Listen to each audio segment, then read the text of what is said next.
আসসালামু আলাইকুম। কবরস্থানের বাহিরে লেখা ছিল, শেষ মঞ্জিল তো তোমার এটাই।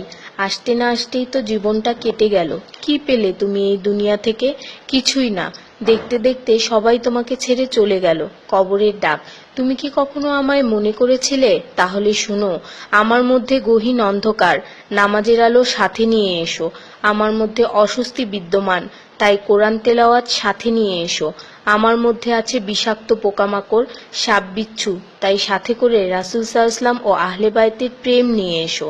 আমার মধ্যে আছে আগুন, তাই খোদাভীতির শীতল পানি নিয়ে এসো। মেসেজটি নিজের মোবাইলে সংরক্ষিত কন্টাক্টে সব মুসলিম ভাই বোনদের সেন্ড করুন। কে জানে, হয়তো কেউ আমল করাতে আপনারও গুনাহ মাফ হয়ে যেতে পারে। ঈমানের পর যার নামাজ উত্তম তার জীবন উত্তম, যার জীবন উত্তম তার মৃত্যু উত্তম, যার মৃত্যু উত্তম তার কবর উত্তম, যার কবর উত্তম তার আখিরাত উত্তম, যার আখিরাত উত্তম তার জন্য জান্নাত নিশ্চিত। সো ডোন্ট মিস নামাজ। সোয়াবের জন্য হলেও অন্ততপক্ষে একজন বন্ধুকে তো অবশ্যই এই মেসেজটি সেন্ড করুন।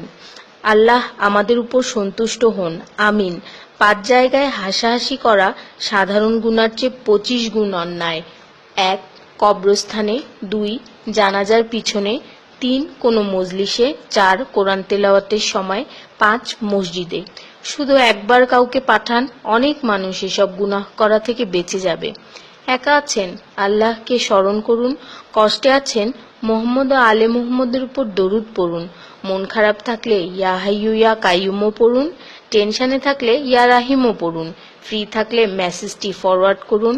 হে আল্লাহ, আমার উপর এবং তোমার নবীর উম্মতের সকল সদস্যদের উপর তোমার রহমত বর্ষণ করো, আমিন।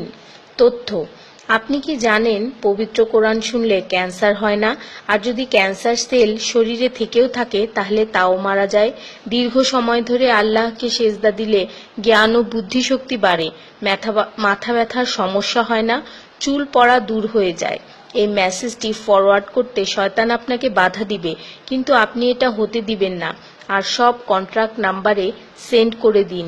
কোরআন ও নবীর সুন্নত ও তার সম্মানিত সাহাবী এবং আহলে বাইতের অনুসরণ করুন। ক্যান্সার একটি ভয়ঙ্কর রোগ। অনেক মানুষ আছে যারা নিজেরাই এটাকে দাওয়াত দিয়ে নিয়ে আসে। ছোট অথচ সাধারণ কিছু পদক্ষেপ গ্রহণ করলেই এই রোগ থেকে বাঁচা যায়। বেশিরভাগ মানুষ খাবারের পরপরই পানি পান করে নেয়। খাবারের পর পানি পান করলে রক্তে বিদ্যমান ক্যান্সারের জীবাণু থেকে তৈরি হওয়া ক্যান্সার সেলগুলোকে অক্সিজেন সরবরাহ করে। নবী পাক সাল্লাল্লাহু বলেছেন, খাবারের আগে পানি পান করা শেফা। খাবারের পরপরই পানি পান করা কলেরা রোগের কারণ, তাই সর্বোত্তম হলো খাবার শেষ করার কিছুক্ষণ পর পানি পান করা।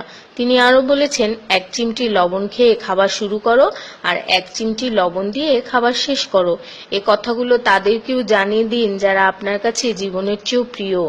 যদি কোনো ব্যক্তি ঘুমানোর সময় 21 বার বিসমিল্লাহির রহমানির রহিম পড়ে, আল্লাহ তখন ফেরেশতাদেরকে হুকুম দেন এই ব্যক্তির প্রতিটি নিঃশ্বাসের বদলে নেকি লেখা হোক।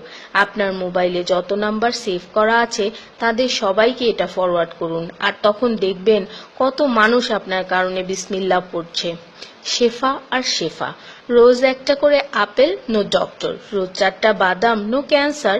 রোজ একটা লেবু, নো ফ্যাট। রোজ 1 glass milk, no bones problem. রোজ 12 গ্লাস পানি, নো স্কিন প্রবলেম। রোজ 4টা খেজুর, নো উইকনেস। রোজ 5 ওয়াক্ত নামাজ, নো টেনশন। রোজ কোরআন অর্থসহ তেলাওয়াত, happy and happy. So don't stop forward please. স্কিনের জন্য অজুর